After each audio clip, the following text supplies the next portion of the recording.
Rachel, as we're opening up the webinar for today, can you maybe just talk to us about how you're spending your time differently now than you were, let's say, a month ago? Wow. Other than being confined to the house, so let's separate it between personal and professional. Well, that's the problem, right? They're all bleeding into each other. So I'm like, work is work and home is work. It's just all work now. Exactly. So, on a personal note, my husband is the chief of emergency medicine at Tampa General. So shout out to TGH. We got my nice TGH Yeti here. So he's working nonstop. Even when he's home, he's on the phone. So I've become a full-time homeschool teacher to my three sons, aged 10, 6, and 4, which means they have varying degrees of success. But, on the professional front, I'm trying to just, stay close with colleagues and, really listen with an empathetic ear to what they're going through and, share to the best that I can, best practices and, things that are important for today, but things that are going to be important for the weeks and months to come, right? We can't be too short-sighted. So, yeah. Well, that's also too, I think that we'll all learn from this, and right, our industry is changing as we speak, and there are a lot of initiatives in place, and some of those are being accelerated. So I want to kick things off. We are very honored to have Rachel Wein with us today. She's the founder and CEO of WeinPlus. Many of you have probably seen her speak. She was actually on a panel I ran a little over a year ago, although it feels like we've known each other for our whole lives. And that was at the Open Air Conference in Austin. And we really kind of touched on some important topics. And so I'll kick off with one of those, but in terms of just formalities, at the bottom of your screen, you should have a Q&A button. You can use that anytime during the webinar today. In 48 hours, probably 24, but give us a little wiggle room. We'll have a transcript and a video available. And then I think that's really it. We'll also kick off with a poll, and we'll utilize those results kind of during our conversation. So Rachel, going back to kind of open air and thinking about what was important at that point, we talked a lot about this buy online, pick up in store, some of the changes that we were seeing in grocery, which I know is really your expertise, and you must be busy beyond belief right now, since that is really the heartbeat of America.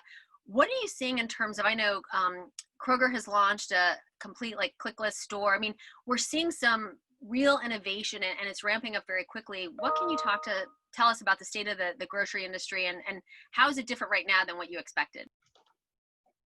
Absolutely. So first, thank you for having me. Always love talking with you, and it's great to share ideas, and I always learn when we're together. So, you touched on this briefly. I think this is an acceleration of what we knew was going to happen over the course of the next 5 to 10 years. So you mentioned grocery, right? I mean, we knew grocery sales were going to go online. We knew we were going to have 20, 25, 30% online grocery sales. We thought that was going to happen in 5 years.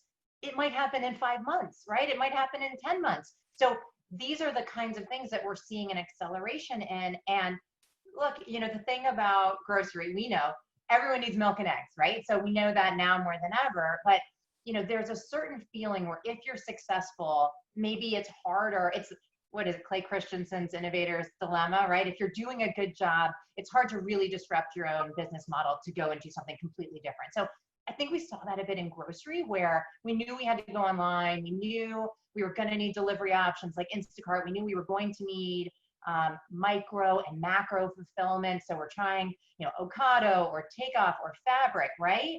But now we need to do it faster. So, the pickup only store for Kroger, and by the way, just full disclaimer, these are my opinions, and these are not Kroger's or Publix or any of the REITs opinions. These are my opinions only. What a great opportunity to test, right? What a great opportunity to say, we're going to allow our associates to be manning the store inside. We are going to provide this pickup option for you. And, who's to say what happens after this? Maybe this is the model going forward for certain locations, right?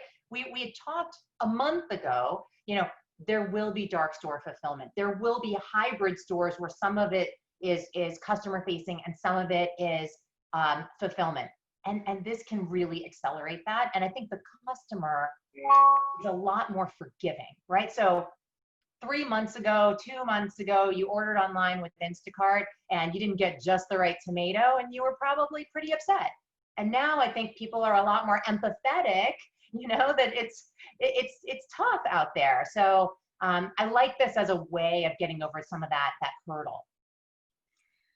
The changes that we've seen, it's interesting. At the beginning of 2020, we talked to a large investor in shopping mall REITs, and they had talked about how it had been so much worse than they expected. And if you looked at the performance, and this was January, of those shares, they were at a whole different level now.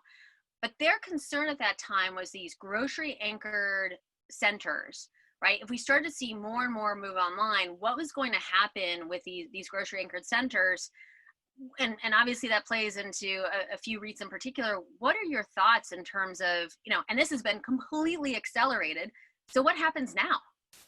So let me take that in two parts. So I think it's important to set the stage that there are 60,000 grocery anchored centers, maybe not grocery exactly, but neighborhood centers, mostly grocery anchored. And the institutional owners own, let's say the REITs own maybe 10% of that. If you add in all, large-ish owners or institutional owners, maybe it's another 1 or 2 times that, but the vast majority of centers are owned by mom and pop owners, right?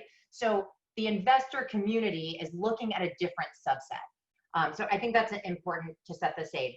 But a lot of those investors were looking at, okay, we love multifamily, we love industrial, we really don't like retail, but if we had to stomach retail, we've got 3 food groups. We've got malls, we've got grocery centers, and we've got triple net. Well, triple net seems much, much safer than the others a couple months ago, right? And so all the triple nets were trading at 50% premiums.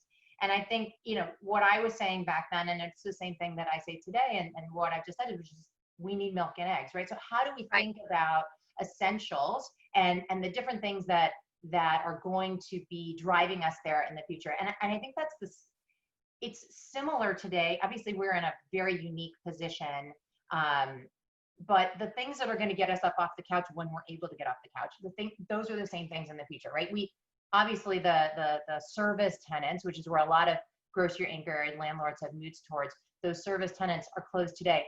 Everyone's still going to need haircuts, right? Everyone's still going to need to get their nails done. They're going to want the takeout and delivery places. So I do see that bouncing back. It's going to be hard, specifically on the mom and pop tenants. And I think we're not going to know the true fallout of that, unfortunately, I believe probably 6 months, because, we're going to have the government is going to provide this assistance over the next, 2, 3, 4 months. Let's just see how it goes. Then we're going to need to see who's really going to pay rent after that.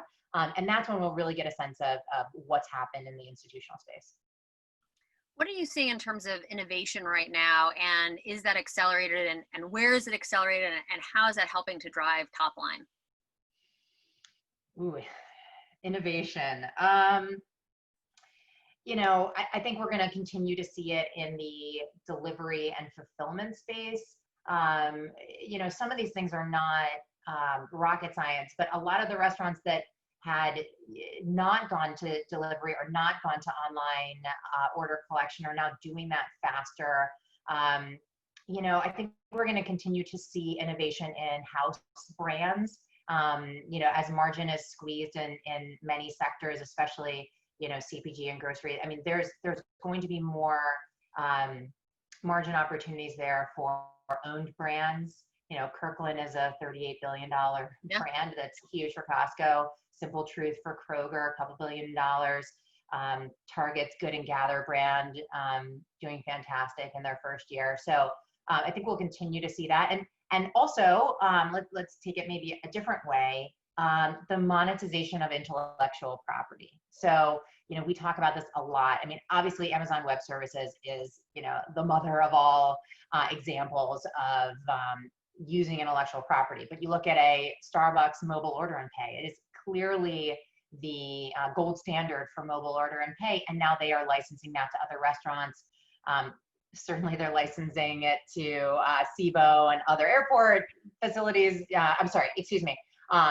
Amazon Go also licensing their technology to airport facilities like SIBO. So these are the kinds of things where if you've developed something internally that has value outside, it doesn't necessarily have to be, I'm selling this SKU today. Even with your stores closed, you have the opportunity to have that service provided elsewhere. Ocado is a great example of that. Right. So right now I'm on a lot of calls with a lot of senior executives, and it's kind of, we're doing three things, right? We're canceling all of our orders, we're not paying rent, and we're canceling marketing. And all of those have implications. Not paying rent, how does that kind of trickle down, and where do we see the end of that, and what happens as a result? So we're still kind of sorting through. We're recording this on March 31, so we're going to find out really, really soon who's going to pay rent. And from a best practices standpoint, I'm happy to go through what I'm hearing in terms of and what I think are the best practices around the discussion of rent relief and abatement versus deferment and those kinds of things, if you think that would be helpful. Yeah, that'd be great. Okay, so I think first and foremost, you have to acknowledge the problem, right? That's the first step. If you are getting, everyone is getting rent relief requests. So acknowledge that you've received them, provide as much as you can resources to those tenants. So getting back to, the REITs own 10% of the total amount of grocery anchored centers. They are in a really good position to provide even concierge level service. So your mom and pop hair salon does not know how to navigate the SBA and the CARES Act, right? So provide them with preferred vendors. And, I'm sure there are some legal teams that are not thrilled about that, but, provide them with your recommendations for CPAs, for attorneys, for, right. Small business loan experts. So do that as much as you can, because that's where they're going to get a lot of help. Remind them that they have obligations under the lease, right? I think it's important to say in writing, you do have obligations. And then if, as the conversation proceeds, you can decide on the best way to either abate or defer. You can decide on the best repayment plan. You can push that can down the road. Where I think, it's certainly a different conversation with the national credit tenants than it is with the small shop tenants, right? Be as generous as you possibly can with the small shop tenants. And, I think you want to really look at, with the larger national tenants, one of the things, Deb, we talked about last year at Open Air is partnership. And I said, I guess that was 2019. It's the year of partnership. It's when the landlords and the tenants realize they're on the same side against Amazon. And I think now is when we're figuring out which tenants are partners with the landlord and which tenants are not. And I think it's short-sighted to send letters saying you're not going to pay rent for all of 2020, which there are some national tenants that are doing. Everyone knows that people need help. And there is a back and forth conversation that can be had. It probably involves providing information like sales. It probably involves flexibility on co-tenancy clauses. And these are okay conversations to have. We're not going to magically get all of these leases amended, but we can make some really good decisions. Some things that I'd like to highlight. Publix supermarkets, which owns 282 shopping centers, clearly makes them one of the top 10 owners of shopping centers in the country. They have fully abated rent for 2 months in their owned shopping centers for all of their tenants. Look, they're an employee-owned company. They don't have to listen, to Wall Street, and they are getting fantastic sales right now, and they're doing their best in the community. The public REITs do not have that luxury, but we are seeing in the private community, in the not-for-profit community that are large retail owners, we are seeing significant deferrals and some significant abatements as well. Yeah, I think we're hearing kind of the standard right now is 2 to 3 months, because I think this is going to be the most challenging time for retailers. And the poll, I think what's and I'd love to get your feedback on this, kind of what percentage of small shop tenants do you expect to close by year end? The poll said 50%, which is a lot when you think about SMEs, and they're a lot of the flavor of our retail landscape. What can all of us do to help? Wow. So I'm looking at the poll now. I don't know. Gosh, I really hope it's not 50%. Oh no, so I'm reading the poll a little bit different than you. I'm reading the poll as 20%, that 50% of the people believe that 20% will close. I just want to double check where we're at.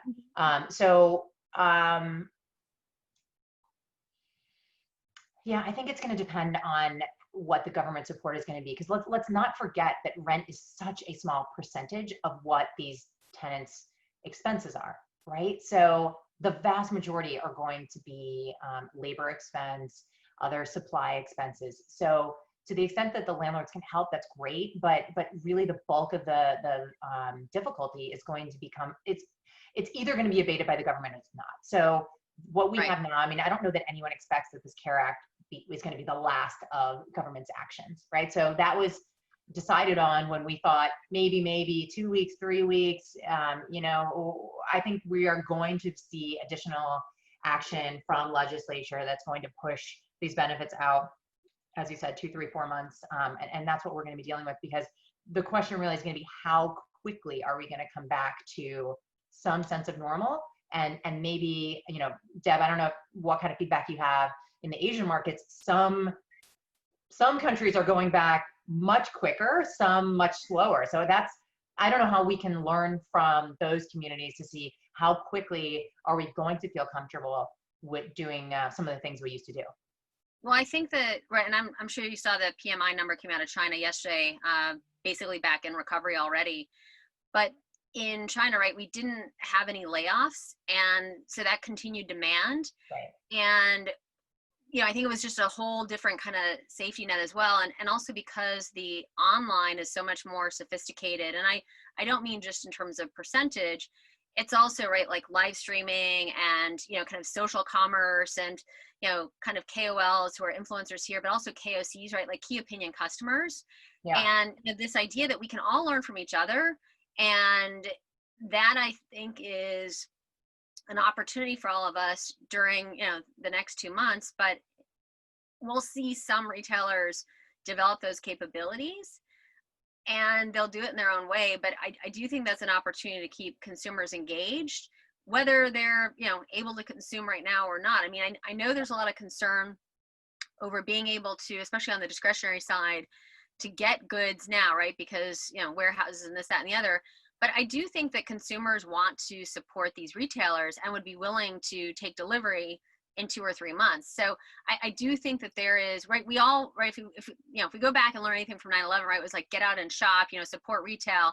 Yeah. And I think that, right, with consumer being 2/3 of GDP, it's really critical in terms of how we get that message across. I don't know, Rachel, from, what you've seen so far, what best practices you can share with us? Well, I mean, I definitely agree with you that social commerce is on a whole different level in Asia than it is here. And it would be, getting back to your innovation question, it would be great if we saw, some more extensive forays into social commerce here. There's a lot that we can be doing from our couches. I have been supporting some of the brands that I would like to see stay alive, right? So I've got my wish list online, and I'm buying things from that wish list because I want those retailers to survive. I mean, I am seeing landlords that are actively promoting, through signage or other means through marketing, their tenants that are still open, or for the ones that are closed that have online businesses, whether it's through coupons or other kinds of things. Anything we can do to support those tenants is fantastic. You mentioned 9/11, and one thing that I do want to bring up is, we are going to see a difference in our physical spaces, and we don't know what that is yet. So, we talked a little bit about best practices from a, rent reduction standpoint. I do think it's worth touching on best practices in the physical footprint. I mean, anyone that I've talked to that has the ability to pause development projects, I'm encouraging a pause in them, really for 2 reasons. Number one, construction costs are going to go down. I mean, this is just, I don't want to take this as an opportunity, but construction costs will go down. The other is, we don't know yet what the changes will be in the physical layout of buildings. Okay, so look at 9/11, look at the way our airports have changed. Functional obsolescence in our buildings today, we don't know the extent of that yet. So, I had a conversation with a large mall owner, and they said, we've paused some development where we can, but we're still continuing on with, some smaller developments for example, a new, a food court remodel. And I said, what if those kinds of things, even those kinds of things change? What if major entrances to malls have sanitation stations? What if they have, heat sensing cameras? My husband's hospital has just installed these special cameras where everyone that walks in the door is scanned for their temperature. And if it's out of some kind of a normal range, they're then filtered over and go through a second level of screening. What if our major public gathering spaces have that? What if we have significant changes in food court capacity, right? What if you're not able to sit within 6 feet? What if tables now have a maximum of 4 people, as you see in some Asian communities? What if we have additional sanitation for the kitchen areas in the back? So I do think it's a little bit too soon to tell how far that goes and where it's going to take us, but surely there will be some permanent changes to our buildings. Don't you also think, though, or at least maybe I'm very glass full, right? We're all, I haven't been outside since Friday, right? And I'm sitting basically in a closet, and all I want to do is go out to eat and see my friends, and video is great, but there's something about that human interaction. And I do think that there will be pent up demand. Now, it may be at lower price points than it has been, but if we take any lessons from China, right? There are literally lines around the building for a lot of the luxury companies, and we're seeing kind of a very fast snap back. And once again, there was all this kind of digital interaction with our customers along the way. How do you think, and should we think about like a shopping holiday, right? We all made it through this, let's get out and shop and support, but let's get out and have some fun, right? I think we could all use a little fun right now. Yeah, I think there's a bifurcation there, but certainly for the luxury community, there's, I think, going to be some celebration that we're all still alive, so maybe this isn't quite as bad as everyone hoped it would be. No, sorry, not hoped, but maybe it's, maybe all of these are social distancing things that we've done are going to really pay off, and we'll get to have that experience. I certainly hope so.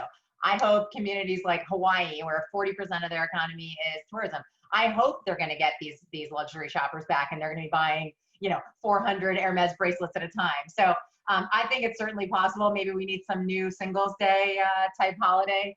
But I think that you're right. There's going to be pent up demand. I'm really curious to see what happens with the fitness side.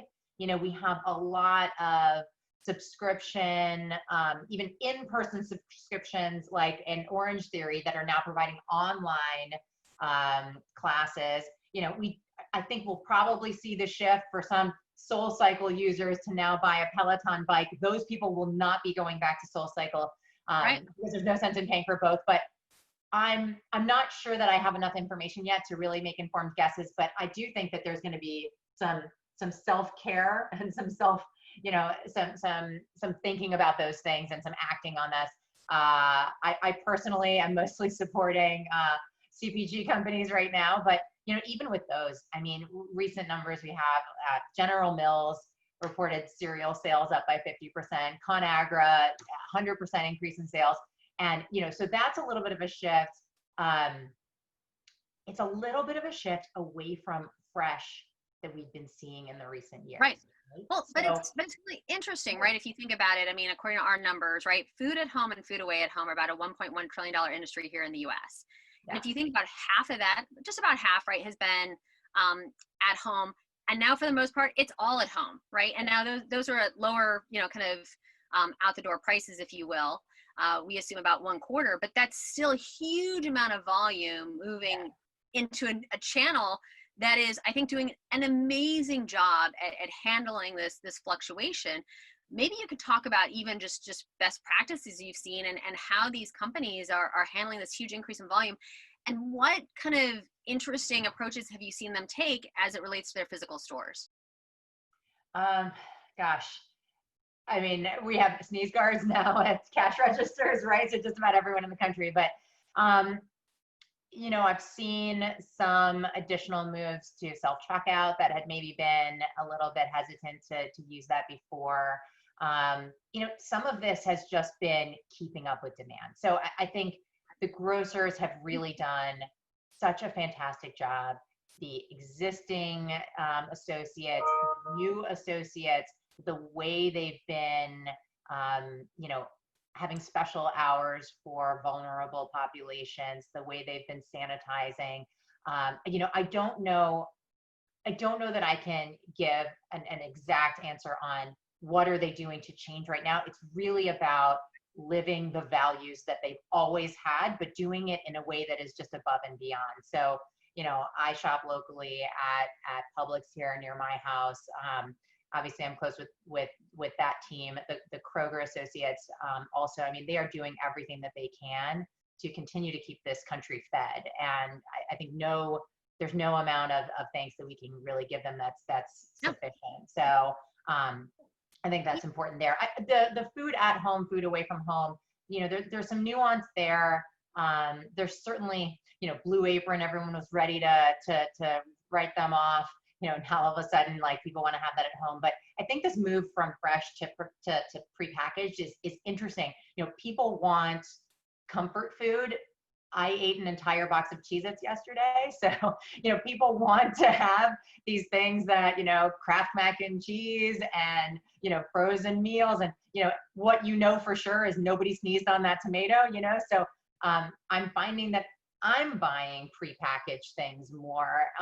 But I also want to just point out that, you know, those of us on this video, you and I and the participants, are probably not the typical customer. So where we may be itching to go back out to restaurants right away as soon as they allow it, there will be a subset of the economy that's not able to do that as quickly. So I think it's going to be really interesting to see over the coming weeks and months how that plays out through grocery sales, through restaurant sales, through subscriptions like the Blue Aprons, right? Because we're all stocking up in irrational ways, right? I mean, I can't tell you how many peanut butters I have on the shelf. So does that mean I'm not going to be buying peanut butter in June? I'm not a hoarder. I'm not. I'm probably throwing out more than. I don't even really like peanut butter, mind you. So. But what are the things that are good in a disaster? Peanut butter is good in a disaster. But, you know, so I think it's going to be really interesting to see. Are we going to see, you know, for the mainline grocers, first couple weeks out of the gate, increase in sales, 80, 90, 100%. Settling in, increased at, you know, 15 to 20% year over year. Some of the specialty folks are at 50%. You know, I'm hearing stories about teams making their bonuses early. You know, this is good to see for the grocery retailers, and it's good to see how they're supporting the economy. But what's interesting, right, is that, you know, if we want to kind of call out some of the, like, what Walmart and Target have been doing in terms of curbside and pickup, right? I felt that there was this opportunity to develop a real relationship, if you will, with the person, right? If we want to think about social commerce and the future of commerce, and right now I understand we're all just trying to kind of fulfill the orders, but to me it seems like there is a greater opportunity in terms of how we think about, right, these great new technologies and BOPUS and all of this, and how we extend that relationship from the store into the car, into the trunk. And, you know, if you think about it, right, you used to have like the traveling salesperson. Now you have the person who brings the stuff to your car, right? Yeah. They can tell you about what's on sale, what's new. They can say hi, maybe at 6 feet away, but you know, there is this opportunity, right? And we all crave social interaction. We want to know what's new. We want to feel hip and cool. And I do think that these, you know, maybe unheralded, you know, kind of, you know, folks that are working at the grocers, I mean, they are really kind of becoming more of a fabric of our everyday lives. And so I think that there's a lot of opportunity. I want to, Rachel, you are a very popular person. We have very many questions, and anybody who hasn't had the chance to kind of drop in the Q&A at the bottom of your screen, I'll run through these and we'll get through as many as we can. So let me kick it off. What are you hearing about April rent from retailers? What are your predictions for retailer LL Health through April? So, you know, I'm hearing, I think April is a really critical month. There are going to be some tenants that are going to pay April that may not pay May. There's a lot of tenants that have already sent letters, national tenants, that they're not paying really for a long, long time. And, you know, my philosophy is let's deal with April in April, let's deal with May in May, because things are changing just so quickly. I think we don't really know when we're going to get out of our houses. We're pretty sure it's not going to be in April now. Landlord health, I'm going to be looking to see who pays in April, because the health of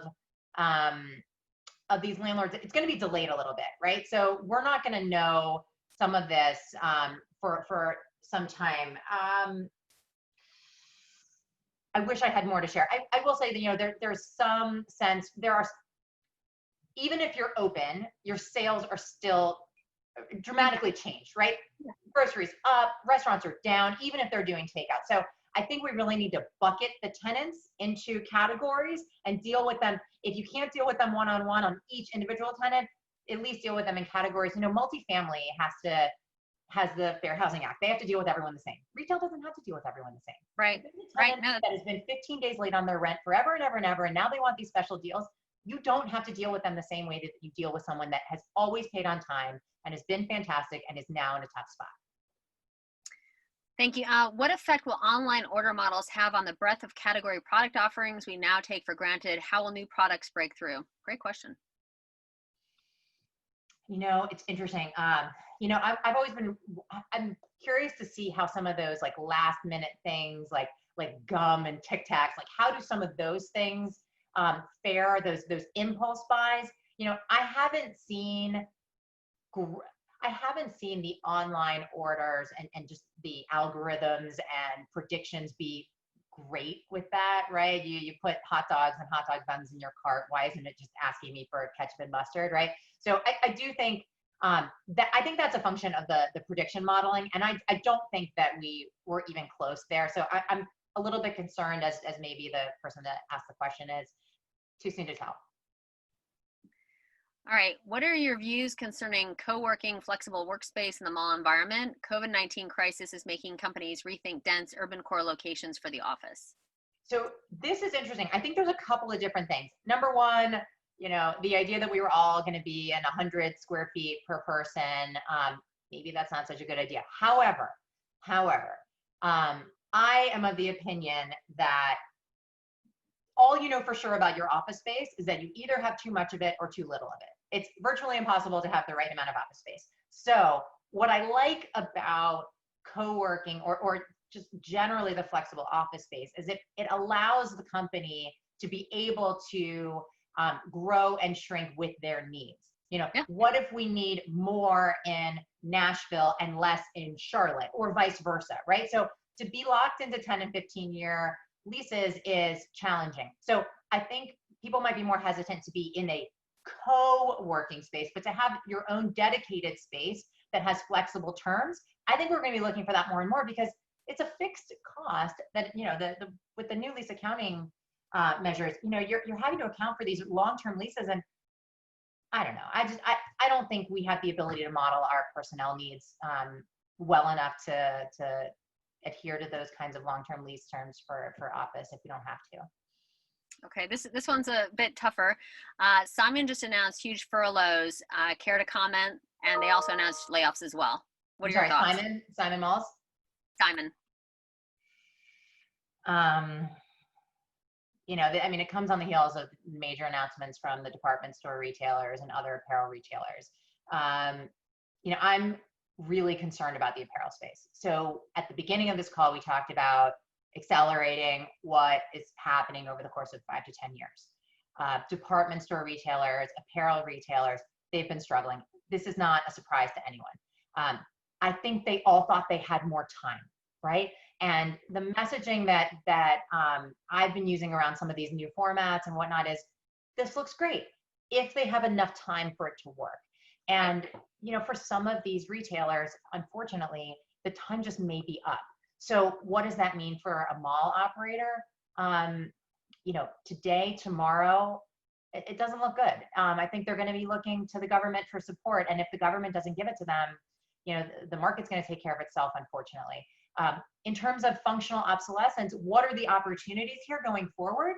There were malls that were changing from more of a traditional department store anchor model to more of a big box model. So if you're a mall that had a JCPenney and a Sears and a Macy's, and you were putting in, we got back the Sears box and we've been debating between a Target or a Walmart. We made the choice on Target, but we have a few more years to make the decision about the next box. Well, you know what? Maybe that decision point comes earlier. So maybe you can put a TJX in there. Maybe you can put a Walmart in there. So it could allow us to do these kinds of rehabilitations of non-Class A malls faster. So let's look for those opportunities. Also, one other thing from a functional obsolescence standpoint, we may see more external entrances for those retailers in malls going forward. They have the ability to stay open when the mall closes. So I think we're going to be seeing more of that. Whether this ever happens again, doesn't really matter. One guy tries to blow up a plane with a shoe, and now we all have to take off our shoes. So whether we ever have another pandemic or not, we're going to see more of those things. Yeah, and I think we've been seeing outlots used and real changes in terms of how we think about, access beyond the mall hours. That's an excellent point, and one that I haven't seen brought up yet. So that's great. All right, how do you see the omni-channel strategies of retailers evolving during the COVID-19 pandemic? And as a result, how will this affect the retail landlords? That's a great question. This actually brings me to, and you and I've talked about this, I think a lot of folks are looking at the Placer AI data. We don't have great sales data on a day-by-day, week-by-week basis. Placer is gauging foot traffic. Foot traffic is not a corollary to sales, okay? So we know there are significant sales online. We know there are different basket sizes now. So the reality is we have not found the right KPI for landlords to gauge online sales. Landlords are also not spending the money that the retailers are spending to provide those online sales, right? Landlords are not putting in these robotic distribution centers, right? So we all have to balance those things. But I see a world where we may take, so if you are, I'm just going to use a grocery example. If you're a grocery store that has fantastic sales per square foot, you are not going to take 20% of that store and dedicate it to a micro-fulfillment center. You should not take 20% of that store and dedicate it to a micro-fulfillment center. What you should be doing is looking at stores that are average performers, maybe slight underperformers, but are in close physical proximity to high performers or to areas where we believe we have an excessive amount of online sales or delivery. And you should take that underperforming store or average performing store and say, what if I could get 80% of the sales of that store in 50% of the square feet and take the rest of that 50% and dedicate it to micro-fulfillment and have more of a hybrid store that is both customer facing in a smaller format and online facing? Then you have the question, and I don't know the answer to this yet. Does that store from a retailer standpoint, that store goes from being an underperformer to being an overperformer because it may be fulfilling orders for 4 or 5 other stores. Does the retailer then have to show that landlord that overperformance? And look, if that's the $64,000 question and a $64 billion question, I don't know the answer to that. Well, it is interesting in terms of, you talk about this acceleration of, it's like, I don't know, is it like survival of the savviest right now versus survival of the fittest? But you have had these ankle biters who have really dealt a wallop to, especially the department stores. And is there, who knows, right, kind of where we come out, but, there may be companies that are available for acquisition that wouldn't have been previously. Do you think we see more mashups or what do you think happens and how does the landscape change? Yeah, we've been starting to see that a lot, different retailers partnering together. I do think we'll see more of that. It's important that you partner with a brand that shares your values. Yeah. I do think that brand is going to matter more. And that is something that could really be a major shift. I do think we were trending towards people moving away from brand affinity and more into price sensitivity, or maybe they were searching Amazon for retinol, not a particular brand of retinol. And I think people are going to be forging relationships with brands right now while they're at home. They're going to see what brands are stepping up, what brands are contributing in the community, what brands are doing things differently. And I think that those relationships are going to stick. I think people are going to feel affinity to the types of companies that are doing the right thing in this environment. Well, it's fascinating. I mean, look at Target, who in a very short period of time has significantly increased their penetration of private brand.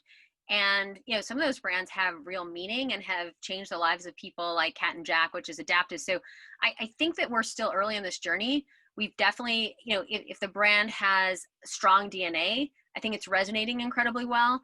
And in this environment, we have an opportunity to have, kind of a greater relationship with the customer than maybe they had given us permission to before.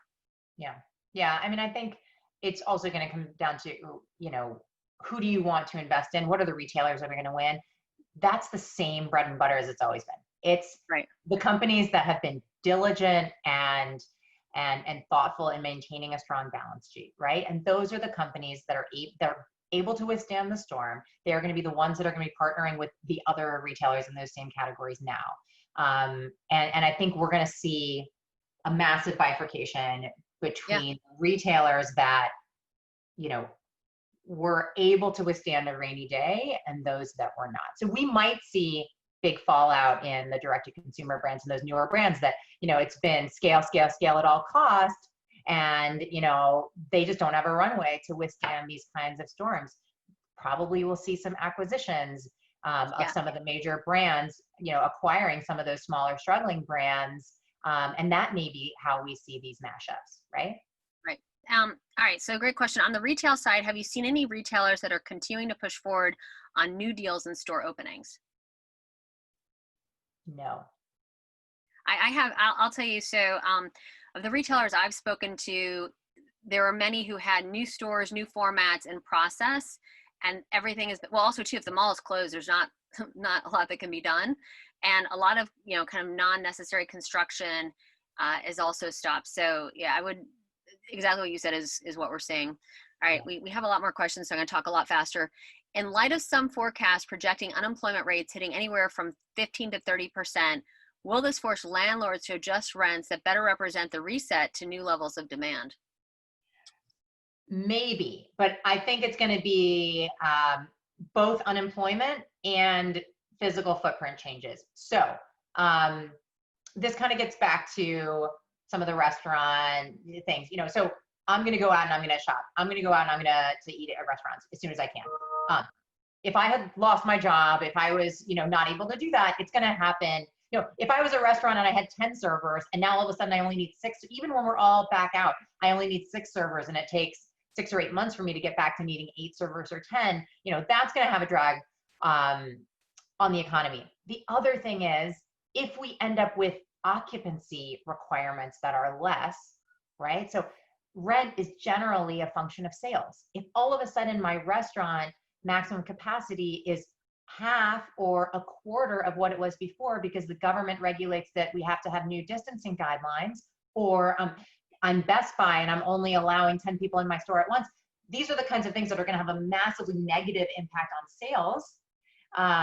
Though we may see these sales, many of those sales go online. Rent is still going to have to be a function of sales. So we're just going to have to figure out how the physical footprint and the requirements are going to change, and that may impact rent. I'm gonna sorry, Deb, that will then translate into the valuation, which is why, obviously in commercial real estate, our buildings are only worth what someone's willing to pay us on a monthly revenue. So how does that impact valuations going forward? Again, we are 6 to 9 months away from knowing that. We don't know who's going to pay rent. We don't know how much rent they're going to pay. We don't know how regular that's going to be. It's going to take some time for this to float through to valuations. So I'm going to ask you a tough question. So right now, we're looking at about 12, well, as of the end of 2019, we're at about 12% online sales. And what would be your prediction at the end of 2020? Where will we be for US retail? That includes Amazon? Yes. What I think is going to happen is, and this is small batch artisanal data, right? This is without any kind of, this is me with my crystal ball. I think we're going to see an increase, maybe 5, 7, 8%, and then it's going to settle in at 2, 3, 4% higher, right? So we're going to see this massive shift online. And then I think people are going to want to get back into stores. So, some of the criticism I have for some of these conferences you and I go to is there's all this talk about online, but still the vast majority of sales are in the store. We're still going to be there, right? But the idea that we're not going to have an uptick here is also a fallacy. I hope that things like Instacart end up in that number. So this is part of the problem, is that not all of we have not found a way in this country yet to accurately reflect those numbers. Even when we say online grocery sales, is that I placed the order online, but it was fulfilled by the store? Is that a store sale? Is that an online sale? If I'm in the UK and I'm buying with Ocado, I get that. That's an online sale. It was not touched by a store. So we have not found ways to even know if that number is right. So we're really flying in the dark right now. Well, that's been a lot of the tension between the landlords and the tenants, is where is that sale accounted for? And I have to say, at least over the last 12 months, those have been most of the conversations I've had when there was a landlord and a tenant in the room, is how do you account for that sale that was placed online and fulfilled by the store? You know, all right. Go ahead. We've got so many questions, so I want to get through them. Hospitality is taking a huge hit. What are your thoughts?